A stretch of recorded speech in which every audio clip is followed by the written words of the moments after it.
আল্লাহ nose best. আপনি কি করে জানেন আমার মনে মাথায় কি উদ্দেশ্য আছে? সবার মত প্রকাশের অধিকার থাকবে। আমি ওয়াজ নিয়ে আলোচনা করেছি, কেন করবো না? এটা আমাদের সংস্কৃতি, এটা আক্রমণ করার জন্য না। নারীর স্বাধীনতা আমার কাছে মনে হচ্ছে খর্ব করে। নামাজ পড়ি কিনা, আমি মুসলমান কিনা, সেটা এই প্রশ্ন করার অধিকার আপনার কারো নাই। পাকিস্তানি আমি একটা নাটক করতে গেছিলাম, সেটা হচ্ছে গিয়া 1000 আর এক রাতে। ওই নাটকটা যখন করতে গেছে আমি হয়ে গেছে পাকিস্তানি এজেন্ট এবং ইসলামের এজেন্ট। ইসলামী আমি বোধহয় এখানে ইসলামী কিছু করে আমি ওই তোমাকে কিন্তু আমেরিকার ভিসা দেবে না, কারণ তোমাকে বলবে তুমি হচ্ছে কি কোনো ইসলামিস্ট এজেন্ট। এখন এত জায়গা ওইখানে ওই নাটকটা যখন করেছে পাকিস্তানে, অনেকগুলো গল্পের ভিতরে একটা গল্পের ভেতরে যে ঘটনাটা ছিল, এক যুবক কি যুবতী একটা বিপদে পড়ে গেছে, সমস্যায় পড়ে গেছে, সমস্যার উত্তরটা খুঁজছে, গল্পের ভেতরে আছে। উত্তর খুঁজে বুজুর্গ মানুষের কাছে, বয়স্ক মানুষের কাছে উত্তরটা চেয়েছে। ওই বয়স্ক মানুষ তাকে বলেছে, বাবা দেখো, আমি যতটুকু কোরআন পড়েছি, আমি যতটুকু হাদিস পড়েছি, আমি যত আইন পড়েছি, তার ভেতর থেকে আমি মনে করি এই। সে একটা ব্যাখ্যা দিল, ব্যাখ্যা দিয়ে বলেছে এটা আমি মনে করি, বাট মালিক নোজ বেস্ট। মালিক সব ভালো জানেন আমার চাইতে। আপনি এই কথাটা বাংলাদেশে কোথাও শুনেছেন? কেউ বলেন আপনারা?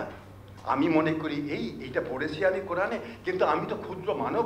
এটা হচ্ছে আইন, এটা হচ্ছে কোরআন, কোরআন আল্লাহর বাণী। এই আল্লাহর বাণী আল্লাহ সবচেয়ে ভালো জানে। এই কথাটা কেউ বলেছেন আপনারা?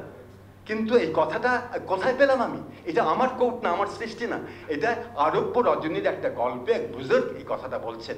কোরআন একটা আইনের বিষয় ব্যাখ্যা করে বলছেন, দেখো বাবা, তুমি যে প্রশ্নটা করেছো, এই প্রশ্নে আমি যতটুকু ইসলামে পড়েছি, কোরআন পড়েছি, হাদিস পড়েছি, আমি এইটা বুঝি, আমার মনে হয় এইটা। কিন্তু ইংরেজিতে লেখা আছে, বাট আল্লাহ নোজ বেস্ট। তো এইটা একটু মনে রেখেন, আমার মনে কি আছে সেটা আল্লাহ নোজ বেস্ট। আপনি যদি মুসলমান হন, হিন্দু হন, যাই হন, এটা মনে রাখবেন যে আল্লাহ হচ্ছে সর্বশক্তিমান, যারা বিশ্বাস করেন। নাকি ভুল বলছে? আল্লাহ সর্বশক্তিমান, সর্বজ্ঞানী, অতীত ভবিষ্যৎ বর্তমান যা আছেন উনি সব জানেন, আপনি জানেন না। আপনি কি করে জানেন আমার মনে মাথায় কি উদ্দেশ্য আছে? মালিক জানেন। আপনি আপনার কথাটা বলেন জামিল আসলে ধর্মের কথা বলে, বিধর্মের কথা বলে, মালিক নোজ বেস্ট। আল্লাহ আমার চাইতে ভালো জানেন, এটা একটু বলেন না, একটু শুনি না আপনার মুখ থেকে। এই যে এটা এখানে হাজার রজনীতে একটা গল্পটা বললাম, যেটা আমার মনে গেঁথে আছে, অথচ এই কথাগুলো বলা আপনাদের মনে না। আপনার ভিউ বাড়ানোর চাইতে আপনারা যদি একবার বলেন লোকটা কি বলেছিল, একটু ভিডিওটা দেখেন। আর একবার ভিডিওতে কি বলেছে? আমি একটা প্রশ্ন উত্থাপন করেছি, প্রশ্ন। আমি বলেছি ওই হাজার মালভূমির কথা। বাংলাদেশের থিয়েটার কেমন হবে সেটা নিয়ে আলোচনা হচ্ছিল, আমাকে জিজ্ঞেস করেছে।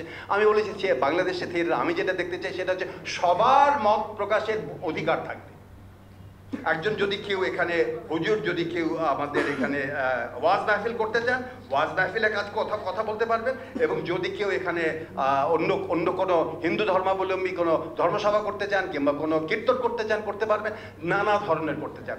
আমরা প্রশ্ন উত্থাপন করতে চাই, আমরা সংলাপের কথা বলি।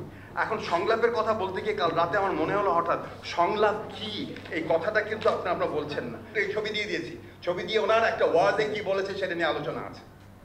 আমি ওয়াজ নিয়ে আলোচনা করেছি, কেন করবো না? এটা আমাদের সংস্কৃতি, এটা আক্রমণ করার জন্য না, পরিষ্কার, এটা বোঝার জন্য।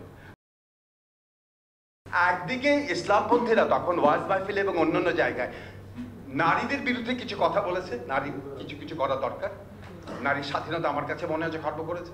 অন্যদিকে ইসলামপন্থীরা একমাত্র কণ্ঠস্বর ছিল তখন, যারা আমেরিকার বিরুদ্ধে আওয়াজ তুলেছে, বুশের বিরুদ্ধে আওয়াজ তুলেছে। আমি এখানে কোট করা আছে, একজন এখানে আমাদের একজন আলেম, যেখানে হাইকোর্টের সামনে যেখানে হয় জামাত হয়, ঈদের জামাতে বলেছিলেন, থু ছিটাই তোমার মুখে বস। আমি এটা সমর্থন করেছি, ভালো বলেছে, বাপকা বেটা। এইটাও আছে এখানে, খুব ডান দিক অবস্থান দেখিয়েছি আমি এখানে। আপনি খালি একটা অংশ তুলে ধরবেন, অন্যটা কথা শুনবেন না, এটা কেমন করে কথা? ঠিক আছে, বুঝতে পেরেছেন? আমরা চাই সবার সাথে কথা বলতে। প্লিজ, শিল্পকলা একাডেমি সবার জায়গা। আমি যদি কোনোদিন আপনার কথা শুনতে না পারি, না চাই, বলবেন।